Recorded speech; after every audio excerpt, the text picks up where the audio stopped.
next we're gonna go to the Cleveland Browns. Now, you guys already know they picked up Deshaun Watson. I think this is wow.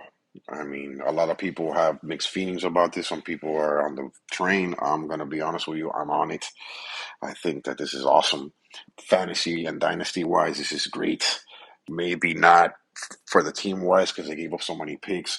There's a lot of dark clouds going around the Deshaun Watson pickup right now saying, oh, it's not a good idea to pick him up. Don't pay so much for him because he might get suspended for a year.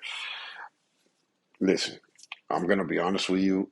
I'm not a law expert whatsoever, but I doubt that the owner of the Cleveland Browns is gonna spend $230 million and waste three first round picks if Deshaun Watson is gonna sit and ride the pine for the first year because he can't play. I'm just throwing that out there.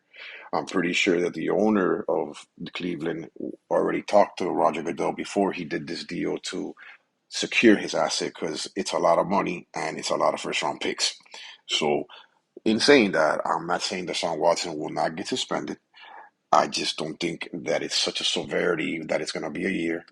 Let's remember, he sat out a year.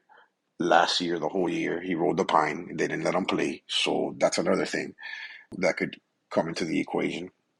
And I want to to be honest with you, I want to come and break down, what the capability of Deshaun Watson is. Since 2017 to 2020, okay, he finished 1-4-2-6. His last year in 2020, he finished sixth. That was without Nuke. That was just with Brandon Cooks, Kiki Kote, and pretty much basically no one at all on that team.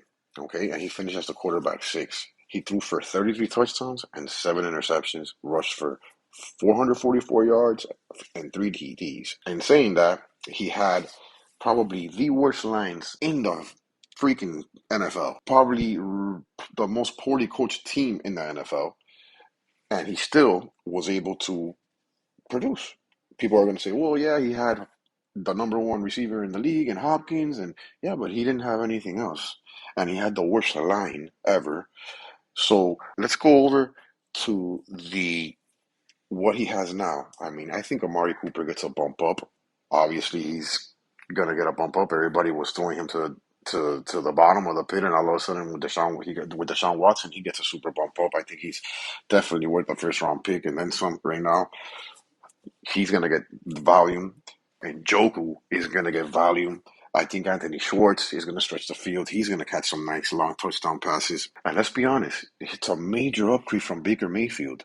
I watched games last year at times with the Browns, and although Beckham was wide open, 30 yards out, and Baker Mayfield could not hit the bright side of a barnyard.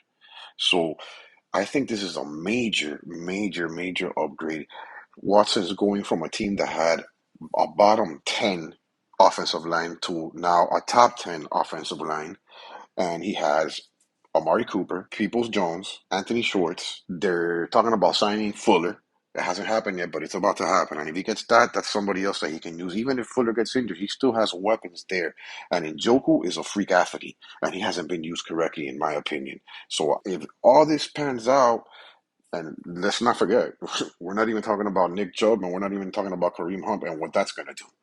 They don't have that element. They haven't had that element there, and I think the rushing element and just the quarterback that Watson is going to blow everyone up. It's going to be the best. I think I'm just waiting on the news to see what happens and how long he gets suspended for. If he gets suspended, hopefully, that decision will come down soon so people can start getting their rosters ready for the rookie draft and post rookie drafts and start making trades if they want to make trades. I have Watson in a lot of leagues that I pretty much lost because he was my QB1, and now these leagues I'm looking a lot better this year. I'm super happy.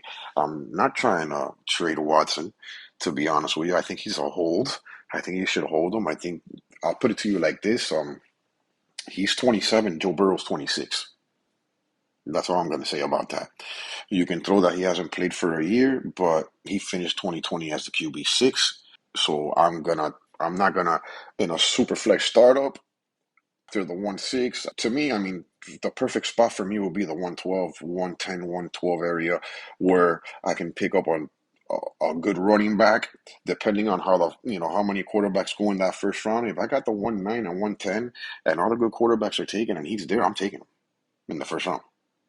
That might be a big statement for you guys, but I'm taking him in the first round. That's just the way I feel about the situation. Not the beginning of the first round. I would say from the middle on, depending on how the round goes, how many QBs go, and the severity of the situation. I'm going Watson. But some leagues don't go like that. I think some super flex leagues are crazy. You might get a whole first round of quarterbacks just going, and you might have to make some adjustments, and you might have to go QB. But if that's the case, if he's there, I'm taking him. I'm taking him.